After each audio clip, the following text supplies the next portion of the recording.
What if Mark's evil variants joined him in the fight against the Viltrumites? That's what we're exploring today. A scenario that probably did happen somewhere out there in the multiverse. There are infinite universes after all, so somewhere out there, this team up is real. Now let's be honest, in the canon timeline, there's no way those variants would willingly team up with our Mark. They're selfish, brutal, and most of them want to dominate, not cooperate. But that's the whole point of this video. What if, for some reason, they did? This is my own version of the story. I'm not saying this is exactly how things would go. Alright, let's begin. The strength of the variants. First, let's look at how strong Mark's variants really are, and how much of an impact they'd make if they joined the fight against the Viltrum Empire. We're taking the 8 surviving variants from the canon timeline, the strongest ones. Some of them fought each other and survived battles that already put them way above normal Viltrumite soldiers. Most of them are at a similar power level to our Mark by Season 3. On average, they're still weaker than a veteran Viltrumite, but just like Mark, they grow stronger with every battle. So with this upgrade, Earth's advantage skyrockets, especially considering that Viltrum's biggest weakness is their low numbers. They can't afford to lose soldiers, while Earth just gained 8 more Invincibles.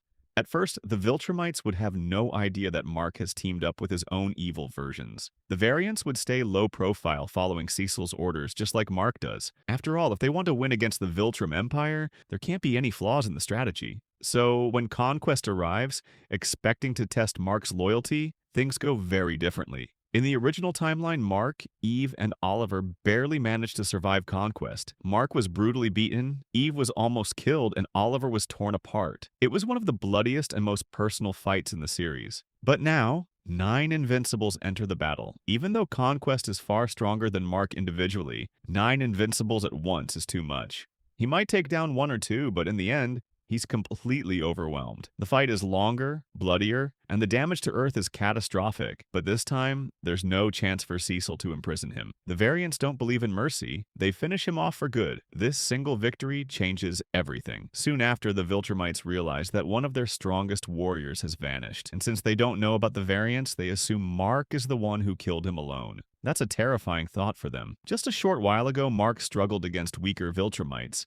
He got humiliated by them, and now he supposedly defeated Conquest, someone considered almost unstoppable? Something isn't adding up. Viltrumites are proud, but they're not stupid. If Mark has leveled up this much, he's no longer a small problem. He's a potential Empire-level threat. So instead of sending 1 soldier at a time, their next move would be full force. No more testing. The next time they come, they arrive as a pack. And that's where our story really begins to change. When Alan and Omni-Man escape from Viltrum and travel to Earth, like in the comics, they don't just find 1 Mark. They find 9. Naturally, they're shocked. Alan, being cautious, probably wonders if these are clones or some kind of experiment gone wrong. Omni-Man, on the other hand, might see them as a potential advantage or a massive danger.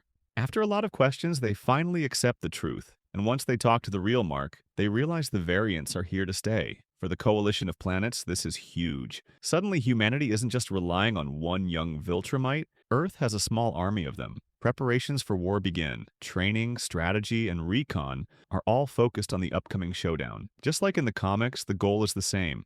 Strike Viltrum directly. But this time, the coalition has extra muscle. When they arrive at the planet, the Viltrumites are waiting. Thragg is there too. And this is the moment when the variants finally reveal themselves. For the first time, the Viltrum Empire realizes that Earth isn't defended by 1 Mark, it's defended by 9. Just like in the original story, the battle is brutal. The planet gets destroyed. Soldiers on both sides are torn apart. Thragg, filled with rage, kills as many as he can. But even he realizes the odds are stacked against him. This time, the Viltrum Empire is shaken like never before. They've lost soldiers, they've lost ground, and now they know Earth is hiding something terrifying. A force of Invincibles. Thragg survives, of course.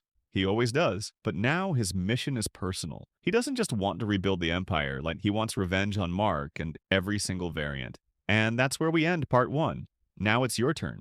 How should this story continue? Do the variants stay loyal? Or do they betray Mark the first chance they get? Does Thragg come back with a plan to divide them? Comment your best ideas, and I'll build Part 2 from the coolest ones. If you like this scenario so far, drop a like or subscribe for more.